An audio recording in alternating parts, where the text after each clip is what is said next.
શ્રી આપને પ્રણામ.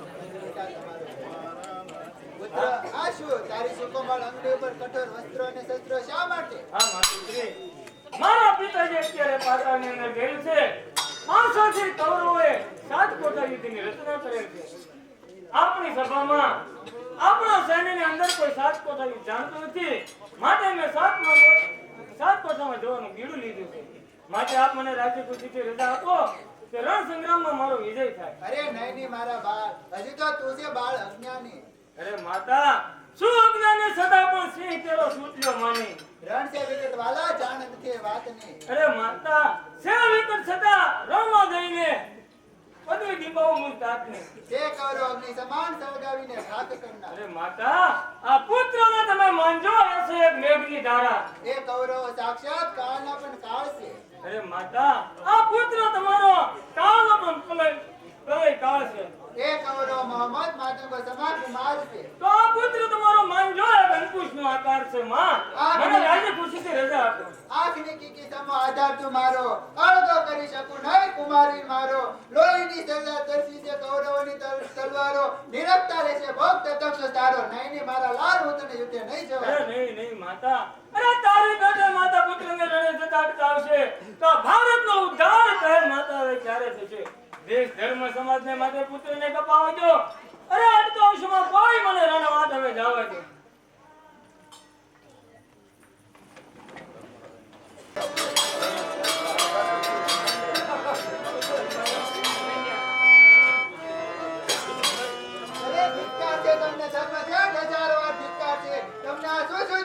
મારા અણચમચું બાળકની પીઠી શા માટે ઝડપાયું? તમે સુનો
તમારે મને કઈ નહીં કહેવાનું, કારણ કે યુદ્ધમાં હું સાથે જવાનો છું અને 7મો કોઠો મેં મારા શિરે લીધેલ છે.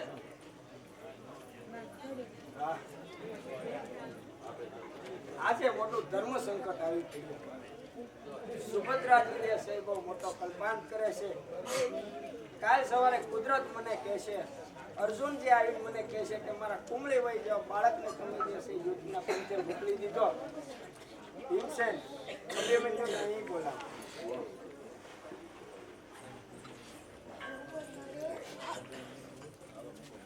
હા દાદા, સાંભળ બેટા, તારા માતૃશ્રી બહુ કલ્પાંત કરે છે. જો તું યુદ્ધે જઈશ તો નકામું વિપરીત થશે, એટલે તારે યુદ્ધે નથી જવું. હું ના પાડું છું.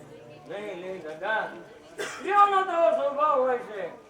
દાદા, મૂકો ને કંકાસ, એટલે શા માટે કરો છો?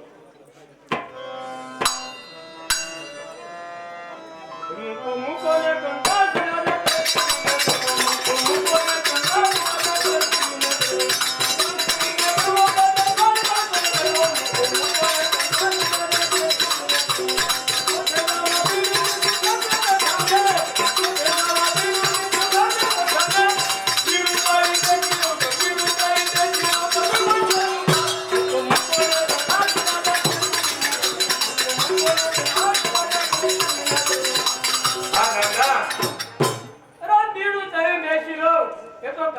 કામ કહેવાય દાદા.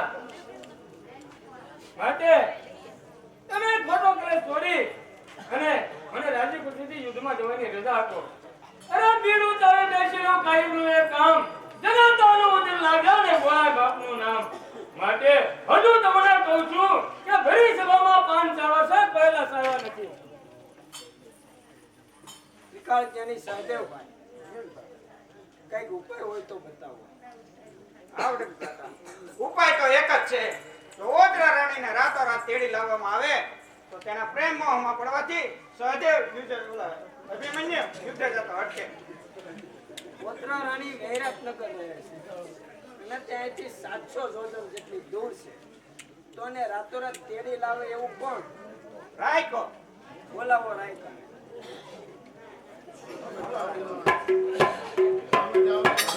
આમાંથી આવતા જાય.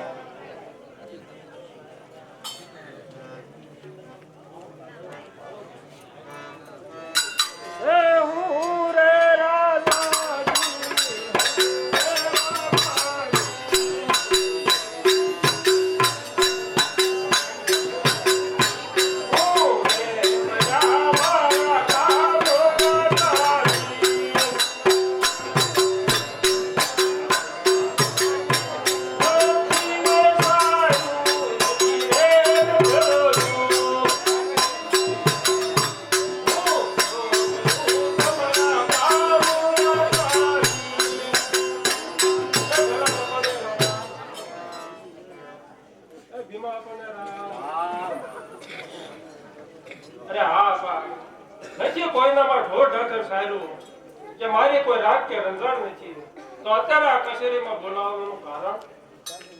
સાંભળ રાયકા, તારે વૈરાટનગર જવાનું છે. બધી વાત છે. જ્યાંથી 700 જોજન જેટલી દૂર છે ને ત્યાંથી ઓતરા રાણીને તારે રાતોરાત તેડી લાવવાના છે. જો તું આ કામ કરીશ તો તને 10-20 ગામ આપીશ. તો બોલ, તારથી આ કામ થશે? અરે આપા, એમાં મોટી શું વાત છે?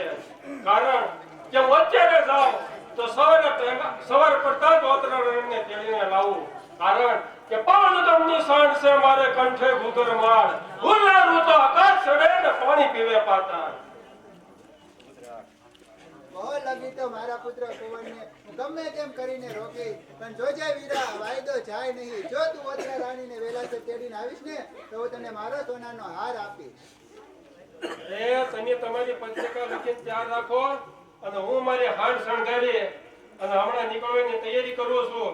કારણ કે 5 દિવસનું સાટું કર્યું છે તેડી લાવું તમ કામ. સૂર્ય ઉગ્યા પહેલા આવો તો રાખ્યો મારું નામ.